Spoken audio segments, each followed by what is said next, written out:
சம்பவம் பண்ணுங்க. ஒரு திரைப்படத்தில் பாடம் சொல்லி கொடுக்குற ஆசிரியர் அடிக்கிறாருங்கிறதுக்காக அவர் வெளியில் வரும்போது அவரை மாணவர்கள் தாக்குற மாதிரி நகைச்சுவையாக காட்சி இருக்கும். ஆனால் அதுக்கும் ஒருபடி மேலே போய் இங்கே ஒரு மாணவன் தன்னோட ஆசிரியர் வீட்டில் கொள்ளையே அடிச்சிருக்கான். எதுக்காக இப்படி செஞ்சா பார்ப்போம்.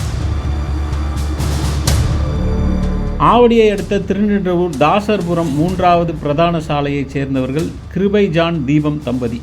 2 பேரும் திருநின்றவூரில் இருக்கிற தாசர் மேல்நிலைப் பள்ளியில் ஆசிரியராக வேலை பார்த்துட்ருக்காங்க. இந்த நிலையில் கடந்த 27ஆம் தேதி வழக்கம் போல் பள்ளிக்கு போயிட்டு வீடு திரும்பினப்போ பின்பக்க கதவை யாரோ உடைச்சிருக்கிறத பார்த்து ஷாக் ஆகிட்டாங்க. உடனே வீட்டில் இருந்த பீரோவை போய் பார்த்தப்போ அதில் இருந்த தங்க நகைகள், வெள்ளி பொருட்கள், 60,000 ரூபாய் ரொக்கம் கொள்ளை போனது தெரிய வந்திருக்கு. இந்த கொள்ளை சம்பவம் தொடர்பாக வழக்கு பதிவு செஞ்சு விசாரணை நடத்தின திருநின்றவூர் போலீஸார் அந்த பகுதியில் இருந்த சிசிடிவியை ஆராய்ஞ்சு பார்த்ததில் கொள்ளையடித்த வீட்டுக்கு பக்கத்தில் சுற்றிட்டு இருந்த சத்யா அப்படிங்கிற நபரை கைது பண்ணி விசாரணை நடத்தினாங்க. போலீஸாரோட கிடுக்கிப்பிடி விசாரணையில் கொள்ளையடித்தது அந்த சத்யாதான்றது தெரிய வந்திருக்கு.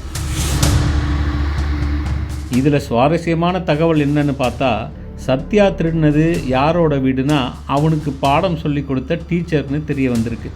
தொடர் திருட்டில் ஈடுபட்ட சத்யா கடந்த 24ஆம் தேதி ஒரு வீட்டில் திருடி ஜெயிலுக்கு போயிருக்காரு.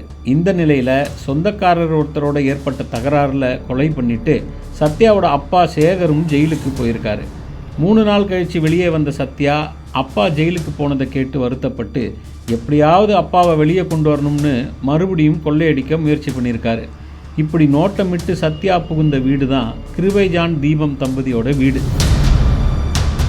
வீட்டோட பின்பக்க கதவை உடைச்சி உள்ளே புகுந்த சத்யா தனக்கு பாடம் சொல்லி கொடுத்த ஆசிரியர் வீடுன்னு தெரியாமலேயே கொள்ளையடிச்சிட்டு போயிருக்காரு.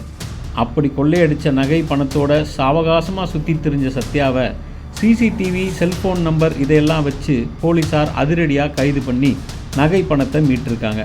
பாடம் சொல்லி கொடுத்த ஆசிரியர் வீட்டிலேயே மாணவர் ஒருவர் திருடின சம்பவம் திருநின்றவூரில் பரபரப்பாக பேசப்பட்டு வருது.